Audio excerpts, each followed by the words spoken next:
Good morning. Lakad-lakad tayo. Exercise.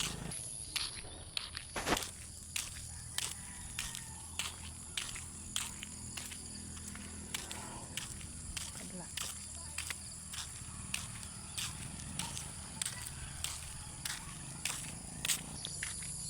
Ayan.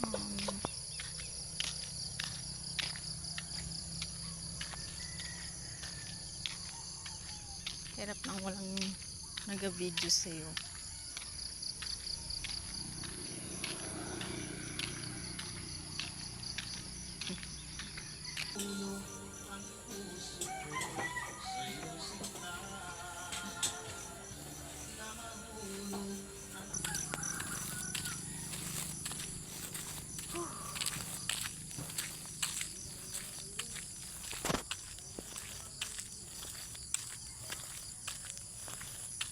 Medyo malapit lang naman.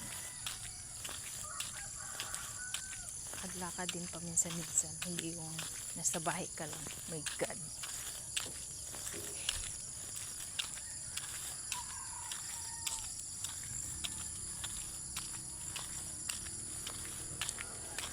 Sakit ang ulo ko.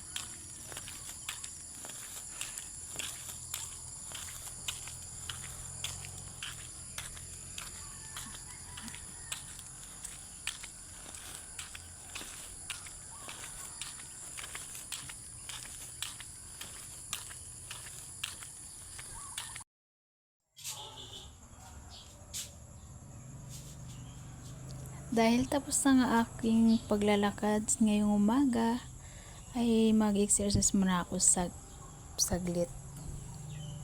Kahit ilang minuto para naman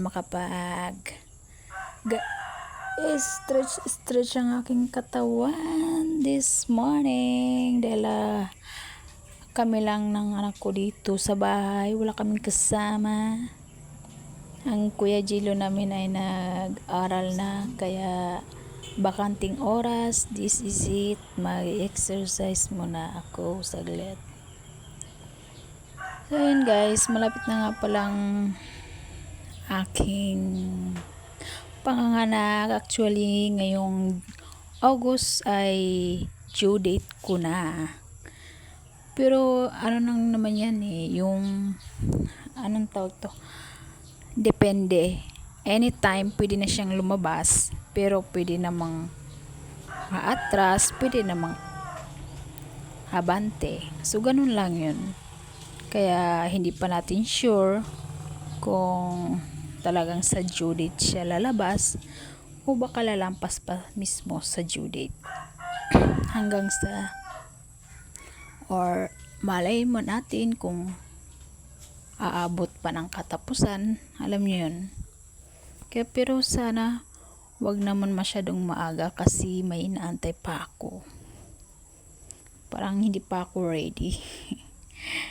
So ayan, I wish na mga 15 ganyan, mga 20 ganyan ang gusto kong date na bago siya lalabas. Wag naman masyadong maaga. Actually nakapag-prepare na ako ng aking mga dadalhin, mga gamit namin, kaya no worry na, bit na lang kailangan. Ayan.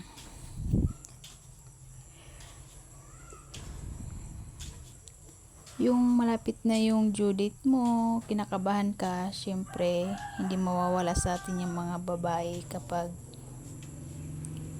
time na malapit ka ng manganak, lalo na't kabuanan mo na ngayon. Hindi pa rin mawala sa atin yung kinakabahan tayo. Syempre i-irate tayo. Hindi. Ako kasi normal delivery, hindi ako CS, hindi ako ano yan. Kaya ang hirap kung sana madali lang ngayong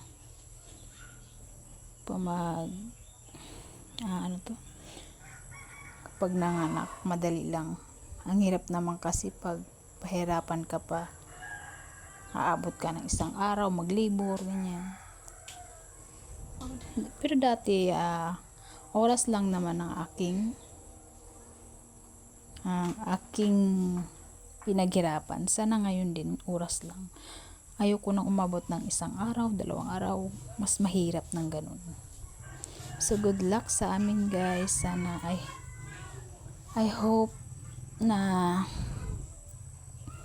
madali ang lahat sa pagkakataong ito.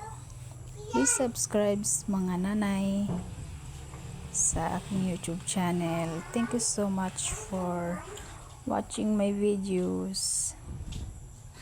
I love you all.